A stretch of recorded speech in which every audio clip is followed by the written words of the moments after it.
1년 1독 성경 읽기. 오늘은 레위기 4장 속죄죄 우리가 한번 나눠보도록 하겠습니다. 지금 우리가 1장에서 번제, 2장에서 소제, 3장에서 화목제 이렇게 하고 왔죠.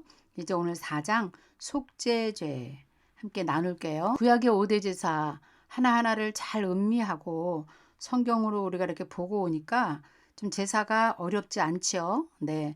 듣기만 하고 잊어버리면 어렵지만 성경을 또 우리가 함께 찾으면서 이렇게 보시면 여러분들이 쉽게 이해를 할 수 있을 것 같습니다. 오늘은 속죄죄예요. 속죄죄는 어떤 제사인가 우리 한번 보도록 하죠. 속죄죄는 그냥 우리가 평소에 기도할 때 늘 하던 말이에요. 하나님, 알고 지은 죄, 모르고 지은 죄를 다 용서하여 주옵소서. 이런 기도 많이 하죠. 사실 그것이 구약의 제사로 본다면 속죄제였다는 것을 우리가 알면 좋겠어요. 그래서 속죄제는 알고 지은 죄나 모르고 지은 죄를 모두 사함받기 위해서 드리는 제사다. 그리고 사람의 신분에 따라서 제물이 달라요. 번제에서도 공부했던 것처럼 신분에 따라서 제물이 다르다는 것도 우리가 알고 있으면 좋겠죠. 속죄제는 백성들만 드리는 것이 아니라 제사장의 속죄제가 있어요. 이제 4장 1절에서부터 12절까지가 그런 내용이고요. 그 다음에 이스라엘 백성들 온 회중의 속죄제를 드릴 때는 또 4장 13절부터 21절까지 제물도 다 다릅니다. 족장의 속죄제도 있어요. 4장 22절에서 26절. 그 다음에 평민의 속죄제, 개인이죠. 개인의 속죄제는 4장 27절에서 35절까지예요. 암 염소나 암 양을 제물로 드렸다. 그리고 가난한 자. 자, 그러면 이렇게 짐승으로 드리지 못하는 가난한 자는 속죄제를 드릴 수 없는가? 그렇지 않다 그랬죠. 가난한 자는 5장 7절에서 13절까지 보면 집 비둘기나 산 비둘기를 예물로 드렸다. 그 다음에 그것마저도 드릴 수 없는 사람은 속죄제를 받을 수 없는가? 아니라는 거예요. 고운 가루. 에바 10분의 1을 가지고 하나님께 제사를 드렸다는 것이 정말 굉장히 특이하지요. 우리 속죄제를 보면서. 그래서 이것 또한 우리가 번제와 마찬가지로 누구도 예외 없이 속죄제를 드려서 죄사함을 받게 하는 길을 하나님께서 열어 놓으셨다는 거예요. 그것이 하나님이 배려하신 것이고 하나님의 자비하심, 하나님의 사랑을 보여주고 있다는 것이죠. 그래서 속죄제는 인류를 위해서 희생제물이 되셔서 모든 죄와 허물을 단번에 완전히 사하여 주신 예수 그리스도의 대속의 사역을 예표한다. 이렇게 우리가 알고 있으면 될 것 같습니다. 대속의 은혜로 말미암아 성도들은 과거, 현재, 미래의 모든 죄를 사함받고 하나님의 자녀로서 아브라함의 축복을 받고 누리며 살아갈 수 있는 길을 하나님께서 열어주셨다는 거예요. 자, 우리는 이 말씀을 또 이렇게 한 번 더 묵상해 봐야 될 것 같아요. 아주 깊은 의미가 담긴 말씀인데요.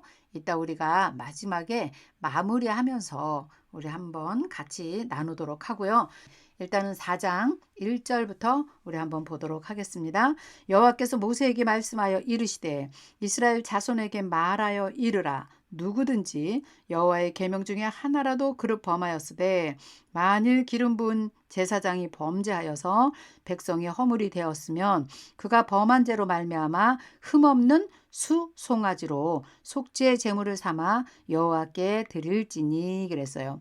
자, 기름 부은 제사장도 알고 지은 죄, 또 모르고 지은 죄들을 하나님께 반드시 제물을 드려서 죄사함을 받도록 하나님이 해 놓으셨습니다. 그래서 4절에 보면 숫송아지를 회막문 앞으로 끌어다가 그 숫송아지를 머리에 안수하고 그것을 여호와 앞에서 잡을 것이요 그랬습니다. 제물을 잡을 때는 이 성막 문 앞에서 회막문 앞에서 누구든지 제물을 잡으라고 하나님께서 아예 법으로 만들어 주셨습니다. 자, 5절 보면 기름 부은 제사장은 그 송아지의 피를 가지고 회막에 들어가서 그 제사장이 손가락에 그 피를 찍어서 여호와 앞에 성소의 휘장 앞 거기에다 7번 뿌릴 것이고 제사장은 또 그 피를 여호와 앞 회막 안에 향단 뿔들에게 바르고 그 송아지의 피 전부를 회막문 앞 번제단에 쏟을 것이며 또 그 속죄 제물이 된 숫송아지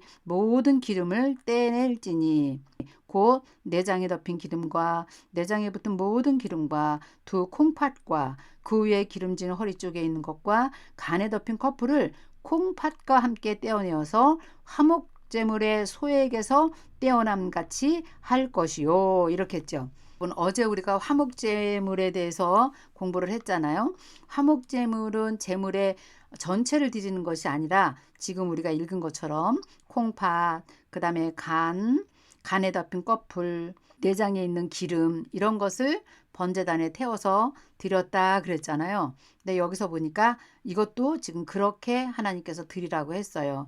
자, 그런데 제사장이 속죄제를 드릴 때 특이한 점이 있습니다. 그것은 무엇이냐? 보통 제사를 드릴 때는 이렇게 번제단 사방에 피를 뿌리고 제단 위에 제물을 올려놓고 이렇게 나오잖아요. 그런데 제사장이 속죄 제사를 드릴 때는 어떻게 했는가? 제가 자세히 봤더니요. 여기도 여러분 한번 보세요. 성소의 휘장 앞에 7번 뿌릴 것이며 이렇게 나오죠. 성소의 휘장. 그래서 우리가 이게 구약을 배울 때는 사실은 성막을 우리가 직접 보고 성막을 성막을 잘 알고 있으면 이런 내용도 굉장히 쉽거든요. 그런데 성막을 잘 모르고 아직 성막을 실제를 보지 못하고 그림으로만 보신 분들은 좀 이해가 좀 안 될 거예요. 자, 성막을 실제 여러분들이 오산에 가면 성막센터가 있어요. 성막복음센터가 있는데요. 거기 가면 실제 사이즈로 성막을 만들어 놨어요. 그래서 실제 가서 체험을 하시고 보시고 그 다음에 이렇게 구약을 보시면 이해가 더 잘 되겠죠. 그렇죠? 우리가 왜 실물을 보지 않고 이렇게 설명만 들었을 때는 그게 확신도 없고 이해가 잘 안 돼요. 근데 실물을 보고 나면 제가 지금 이렇게 말씀드리는 것이 이해가 됩니다. 자, 그런데 이제 제사장의 속죄 제물은 어디에다가 피를 뿌리냐면요. 한번 볼게요. 지금 여기서 보는 그림은 성막의 뜰입니다. 뜰이에요. 번제단이 있는 그냥 뜰이고요. 그 다음에 여기 지금 커튼 같은 거 하나 있지요. 이게 지금 휘장인데요. 이 안으로 들어가야 돼요. 이 안에 들어가면 성소라고 그래요. 네. 그 휘장을 걷고 들어가면 이렇게 성소가 있거든요. 근데 성소 안에 들어갔는데 또 한 번 휘장이 있어요. 천사 그룹을 하고 있는 휘장이 있죠. 이 휘장 안에 들어가야 지성소가 있는 것입니다. 언약궤, 법궤가 있어요. 그런데 여기 성소 안에는 오른쪽에 이게 떡상이고요. 왼쪽에가 금등대예요. 그리고 정면으로 보이는 게 이게 향단이에요. 금향단 이렇게 말하기도 합니다. 근데 여기 보니까 제사장이 속죄를 드릴 때 피를 가지고 어디다 뿌리냐 그러면 여기 써 있죠. 성소의 휘장 앞에 7번을 뿌린다. 그렇죠? 천사 그룹이 있는 곳에 7번 피를 뿌린다 그랬어요. 그리고 7절은 또 뭐라 그랬을까요? 회막 안 향단 뿔에 바른다. 지금 여기 금향단 있잖아요. 요 향단 거기 보면 4개의 뿔이 있어요. 위에. 거기다가 피를 또 바른다. 이렇게 되어 놨네요. 그리고 나서 또 한 번 피를 어디에다가 뿌리냐. 이제 바깥에 아까 봤던 번제단 여기도 뿔이 있거든요. 뿔이 있는데 요 아래에 번제단 밑에다가 피를 쏟아라 이렇게 했어요. 아주 복잡합니다. 제사장이 속죄제를 드릴 때는 이렇게 했구나. 자, 평민하고 달라요. 하나님께서 특별하게 이렇게 법을 정해 놓으신 것을 볼 수가 있습니다. 10절에 보면 화목제물의 소에서 떼어냄 같이 할 것이고 제사장은 그것을 번제단에서 불사를 것이다. 11절 그 송아지의 가죽과 그 모든 고기와 그것의 머리와 정강이와 내장, 똥, 곧 그 송아지 전체를 어디다 버리냐?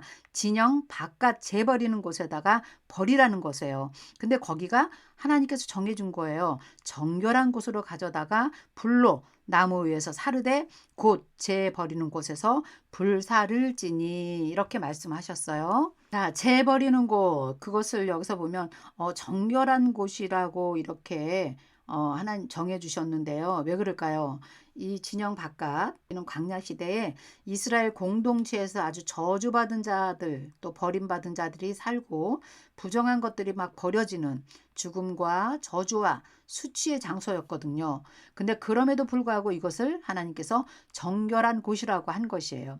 그것은 거룩하신 하나님께서 드려진 속죄의 제물을 이곳에 불살랐기 때문에 그것을 정결한 곳이다 이렇게 한 거예요.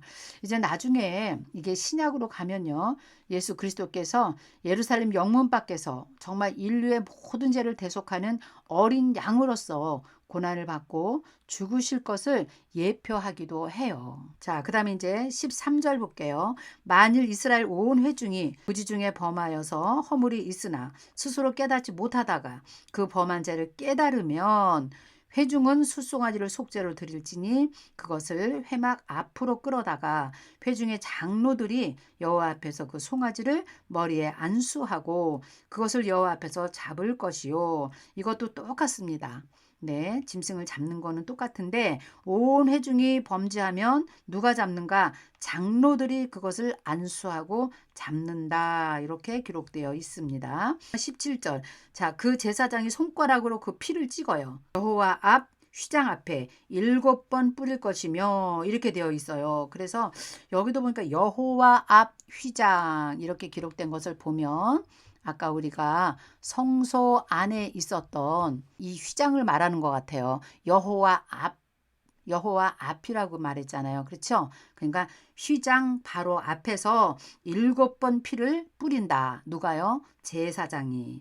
자, 18절 보면 또 그 피로 회막 안 여호와 앞에 있는 제단 뿔들에게 이것도 여호와 앞이라니까 금향단이죠. 금향단에 바르고 그 피 전부는 회막문 번제단 밑에 쏟을 것이며 이랬어요. 그러니까 아까 제사장의 속죄하는 방법과 지금 온 회중의 속죄하는 방법이 지금 같다는 것을 지금 알 수 있겠네요. 자, 21절 보면 그는 그 송아지를 진영 밖으로 가져다가 사름같이 불사를 찌니 이는 회중의 속죄니라. 22절을 보면요. 이제는 족장이 범죄했을 때는 어떻게 해야 하는가? 자, 족장이 범죄했을 때 22절입니다. 만일 족장이 그의 하나님 여호와의 계명 중 하나라도 부지 중에 범하여 허물이 있었으면 그가 범죄한 죄를 누가 그에게 깨우쳐 주면 그는 흠없는 숫 염소를 예물로 가져다가 여기서 보니까 이제 예물이 다르죠. 염소입니다. 그 숫 염소의 머리에 그가 안수하고 여호와 앞 번제물을 담는 곳에서 잡을지니 이는 속죄라. 제사장 그 속죄물의 피를 손가락에 찍어서 번제단 뿔 위에 바르고 그 피는 제단에 쏟고 그 기름진 그 모든 기름은 화목제 제물 같이 이렇게 말했죠. 그러니까 그 내장을 전부 다 하나님께 제단 위에서 불사르라는 그 말씀을 또 하시고 계시네요. 그러면 제사장이 그 범한 죄에 대해서 그를 위하여 속죄한즉 그가 사함을 얻으리라 이렇게 말씀을 했네요. 자, 족장이 범죄를 했을 때는 이제 성소 안에 들어가지 않고요. 번제단의 뿔에 바른다. 그렇게 나와 있죠. 25절에 보면 제사장은 그 속죄 제물의 피를 손가락에 찍어서 번제단의 뿔에 바른다 그랬어요. 우리 번제단 계속 지금 보고 있죠. 여기가 지금 번제단인데요. 이 번제단에 뿔이 있어요. 자, 이 그림을 한번 여러분께 보여드릴까요? 이 모양입니다. 불이 훨훨 타는 그 번제단이 이 모양이에요. 이 모양이죠. 이걸 거기에 올려놓은 것을 우리가 본 것인데요. 그것을 자세히 보면 요 네 구퉁이에 뭐가 있어요? 뿔이 있습니다. 굉장히 뿔이 중요해요. 번제단 뿔 네 군데에다 피를 바르는 의미 굉장히 중요했습니다. 자, 이것은 죄에 대한 용서, 그 다음에 구속의 은혜, 은총을 의미하기도 해요. 그래서 열왕기상 1장 49절부터 53절에 보면 아도니아가 이 용서를 구하는 마음으로 어디에 갑니까? 이 번제단의 뿔을 붙잡잖아요. 뿔을 붙잡아요. 그래서 이 뿔이 굉장히 중요한 의미를 갖고 있다는 것도 여러분들이 또 생각하시면 좋을 것 같습니다. 자, 이제 27절 보면 만일 평민의 한 사람이 이제 평민이에요. 평민. 자, 평민의 한 사람이 여호와의 계명 중 하나라도 부지 중에 범하여 허물이 있었는데 그가 범한 죄를 누가 그에게 깨우쳐 주면 그는 흠 없는, 요번에는 암염소예요. 아까는 순염소였잖아요. 암염소를 끌고 와서 그 범한 죄로 말미암아 그것을 예물로 삼아 그 속죄 제물의 머리에 그가 안수하고 그 제물을 번제물을 잡는 곳에서 잡고 제사장은 손가락으로 그 피를 찍어서 번제단 뿔에 바르고 그 피 전부를 제단 밑에 쏟고 그 모든 기름과 화목 제물의 기름을 뗀 것 같이 떼어서 제단에서 불살라 여호와께 향기롭게 할지니 제사장이 그를 위하여 속죄한즉 그가 사함을 받으리라. 자, 평민도 이 네 군데에 피를 바르고 그 피를 제단 밑에다 쏟고 제물을 올려서 다 태울 때 이때 하나님께서 그 죄를 사하여 주셨다. 이런 기록이 또 남아 있습니다. 그가 범한 죄를 누가 그에게 깨우쳐 주면 이런 단어가 나옵니다.